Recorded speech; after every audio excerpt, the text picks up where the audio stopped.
टँग! खूप दिवस वाट बघत होते. अशा मस्त ताज्या हिरव्यागार कैऱ्या माझ्या हातामध्ये कधी येतील आणि त्या मला आता मिळाल्या. तर मी आज काहीतरी स्पेशल बनवणार आहे. चला, कैऱ्या आणलेल्या त्या सोलल्यात मी. पूर्ण जाड साल नाही काढायची, अगदी वरवरची काढली आहे. म्हणजे हिरवा रंग थोडा आहे अजून याला. आता आपण या कैऱ्या किसूया. ठीक आहे.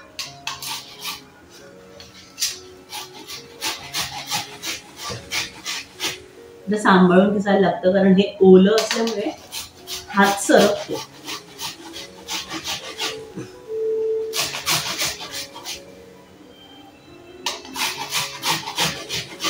आतमध्ये बाट आहे, ते लक्षात घेऊनच किसायचे तिथपर्यंत. नंतर बाट याच्यामध्ये आली तर कडू लागेल.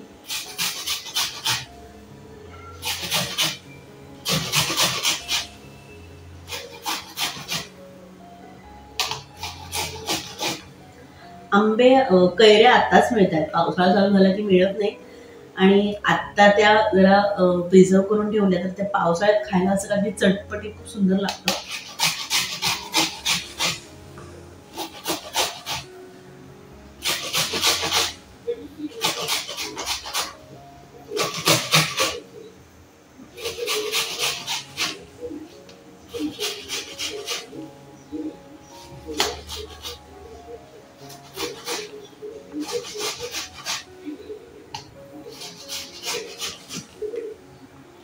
तोंडाला पाणी सुटतंय, इतका आंबट वास येतोय त्या कैरीचा.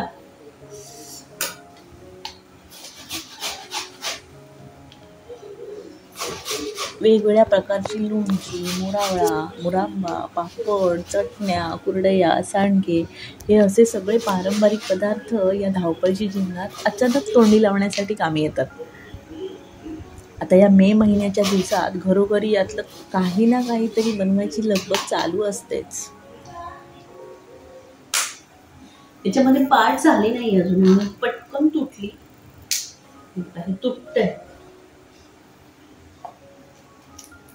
म्हणजे अजून हा आंबा खूप मोठा होणार आहे याचा अर्थ. ह्याच्यामध्ये बाट आहे, ती कडक झाली नाही, मोक्स आहे, तुटते हाताने. बाट काढून टाकूया.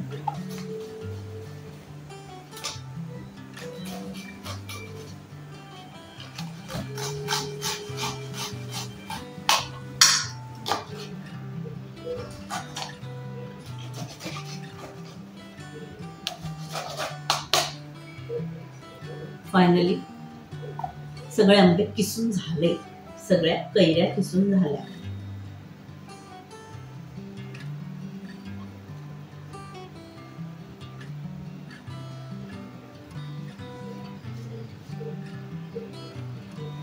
बाट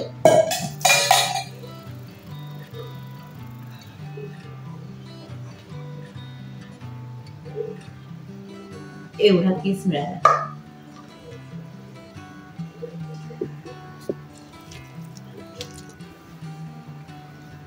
हा आपण एवढा किसून घेतलाय आंबा, आणि आता याच्यामध्ये हा काळा गुळ आहे, हा घालणार आहे मी.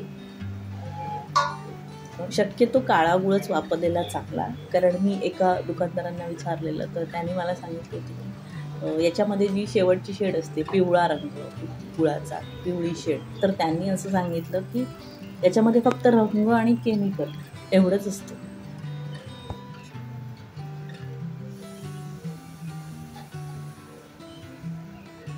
हा पदार्थ मी दरवर्षी बनवते, पण तो चवीला इतका सुंदर असतो, त्यामुळे 2-3 महिन्यात लगेच संपून जातो. तसा वर्षभर टिकणारा पदार्थ आहे. घरच्या अगदी 3-4 जिन्नसामध्ये होणारा हा पदार्थ आहे. यावर्षी तुम्ही नक्की करून बघा आणि कसा होईल हे मला कमेंटमध्ये पण नक्की सांगा.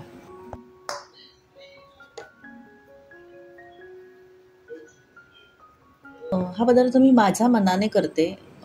त्याची अशी काही खास रेसिपी नाही आहे किंवा काही प्रमाण नाही आहे, पण तो खूप सुंदर होतो आणि वर्षभर आरामात टिकू शकतो.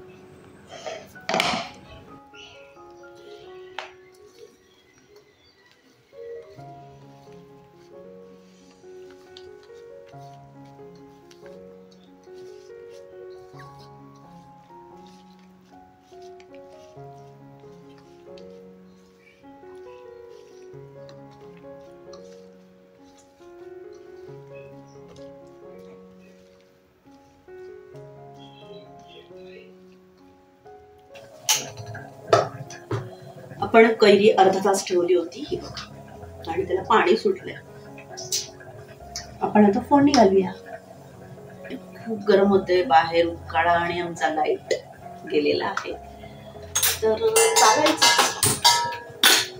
आपण आपलं काम करूया. एकदम थोडंसं तूप, त्याच्यामध्ये घालते दालचिनी आणि लवंग.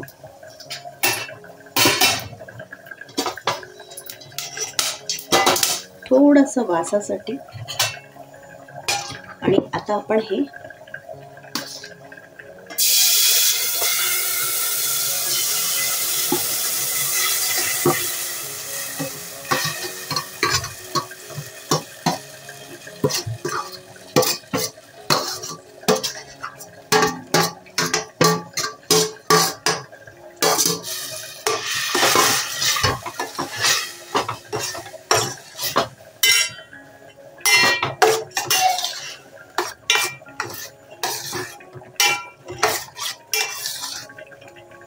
तुम्हाला एक गंमत बघायची.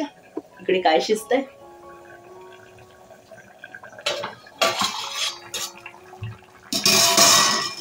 तुम्हाला आवडतं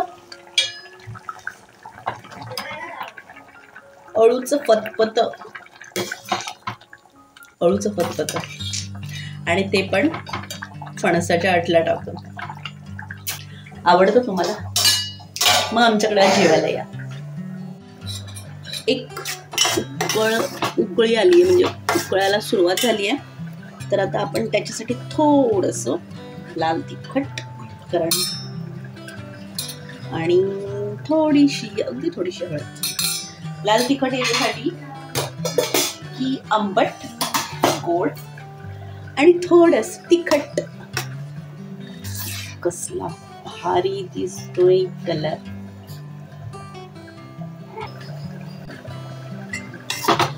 त्याच्यातला सगळा गुळाचा जो रस होता तो सुकलाय बऱ्यापैकी. हे बघा इतकं घट्ट झालंय.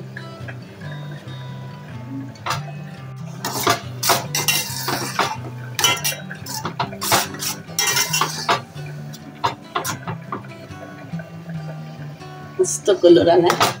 आणि आता आपण याच्यामध्ये टाकूया थोडीशी ही वेलची पावडर घातली.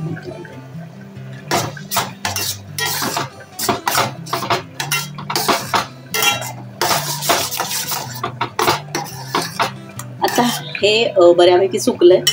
आता याचं काय करायचं आहे, हे आपण नेऊन वरती टेरेसवर वाळत ठेवूया उन्हामध्ये.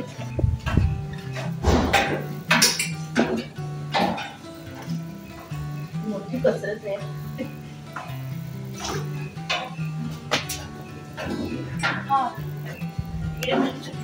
कोणाचं ऑलरेडी ठेवलेलं आहे.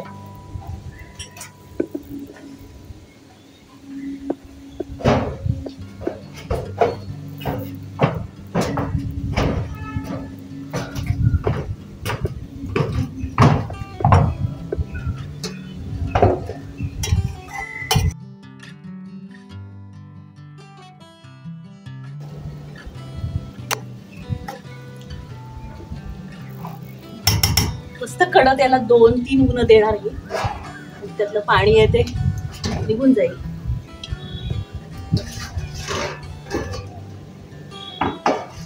हा बटाटा आहे.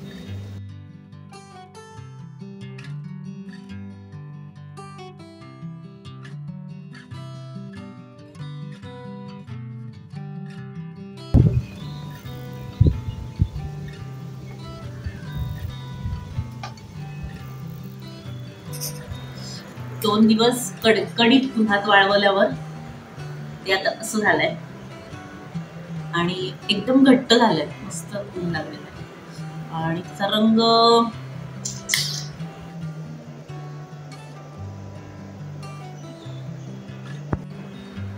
आपण थोडीशी टेस्ट करून बघूया.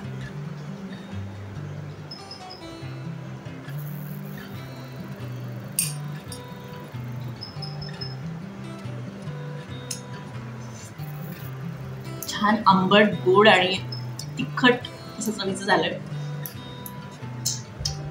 आता कैऱ्या मिळत आहेत, तर तुम्ही सुद्धा हे पावसाळ्यासाठी बनवून ठेवा. आणि व्हिडिओ आवडला असेल तर नक्की लाईक, शेअर आणि सबस्क्राईब करा. पुन्हा भेटूया पुढच्या व्लॉगमध्ये. तोपर्यंत बाय.